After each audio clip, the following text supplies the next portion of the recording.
All right. So last spring we kind of ventured off into a whole nother market. By the way, I'm borrowing my buddy, one of my best customers, Eric Carver's hat. This isn't mine, but I decided to steal it for today. So we've got a 61 model Porsche Super 90 Roadster. And don't let me fool you, I'm no expert on these. Billy and his son Taylor, they're the ones that do all the work on these. We're gonna be doing all the paint and body, of course, but we kind of took over didn't really take over the business per se, but we took over his work.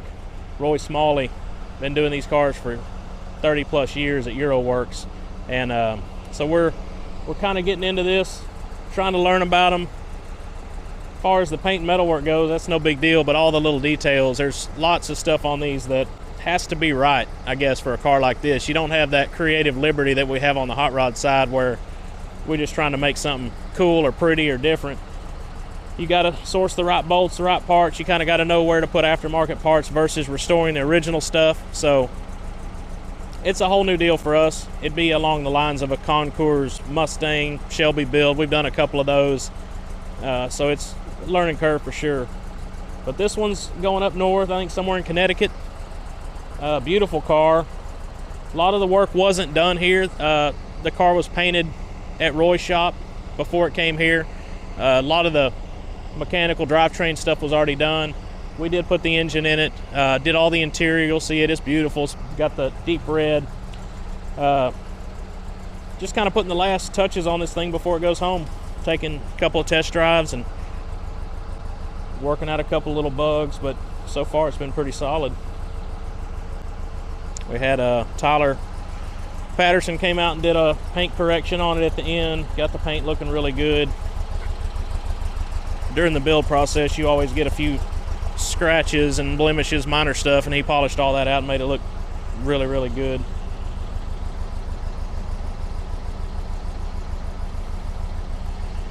What do you think, Jordan? You think you can fit in this thing and go for a ride, or are you gonna have to ride on the roof? I might have to ride on the roof, man. Hell, we can try though. I'm guessing back in the day, people weren't as large as we are these days. I don't think they had tacos in Germany. All right, see if this thing will move us. I'm pretty sure we've exceeded the weight limit. You know, like in a boat, it'll tell you like, 7 people and 1,500 pounds. We're well beyond what this thing's rated at.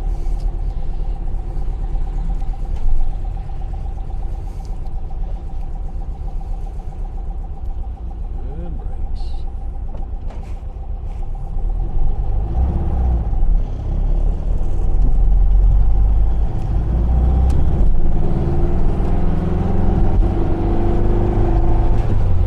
I think I'm in first gear there. I keep forgetting. Maybe I'm starting out in second. Try it in a minute.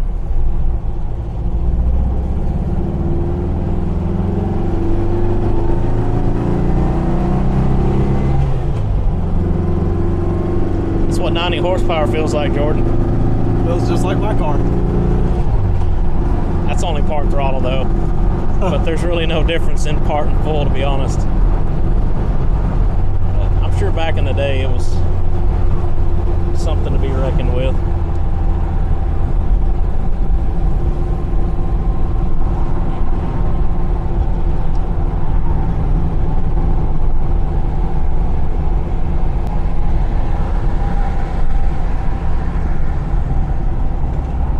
Pieces of junk you were talking about. Yeah. It's always one of them. Oh yeah. We're out in a $500,000 car, and you got to ride around next to some guy with catalytic converters in the bed of his truck with no tailgate. And his truck doesn't have catalytic converters. No, he stole his own. That's what it was. I was in second. That's better. All that power.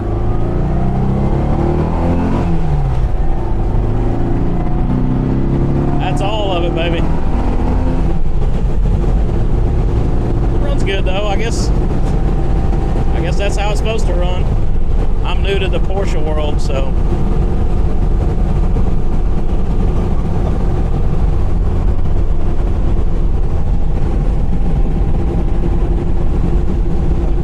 no side mirrors. No, I don't think there's any seat belts either. Not that they would fit around us if there was. That's pretty cool. It's actually got a radio, stock looking speaker grill covers down there. I think they covered those like with fabric and wrapped it and glued it. There's a lot of just tedious restoration stuff on these that we don't normally do. I mean, most of the stuff we do on the hot rod side, we can buy it, make it, whatever. But a lot of this stuff's kind of quirky little stuff you got to do like that. You might spend 2 hours making those speaker, you know, wrapping them and everything. And so in turn, of course, it costs a good bit to restore one of these. But the good thing is man, they're crazy up in value. Like this car is probably $400,000 to $450,000 like it sits. Nowhere near that in the restoration, of course, but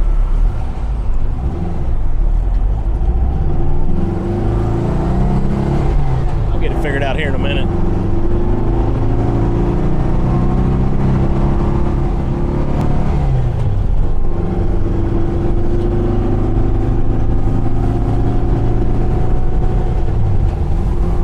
So underneath there, you'll see that's your gas shutoff.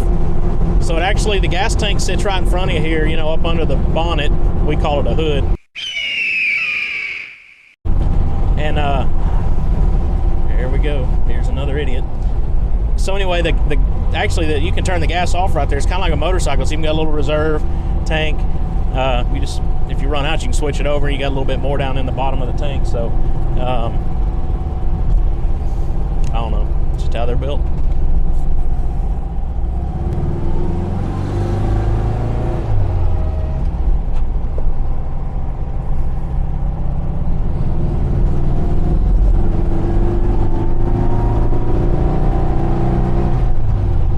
What was up with the gas pedal unless I hung up on it? Everything's so tight in here. It's worse than a Cobra as far as like room, you know.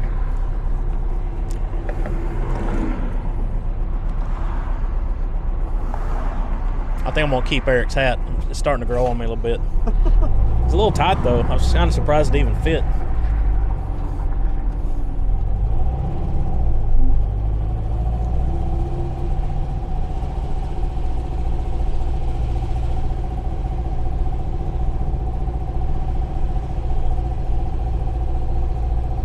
There's Ryan. Doing nothing as usual. That's what he's best at.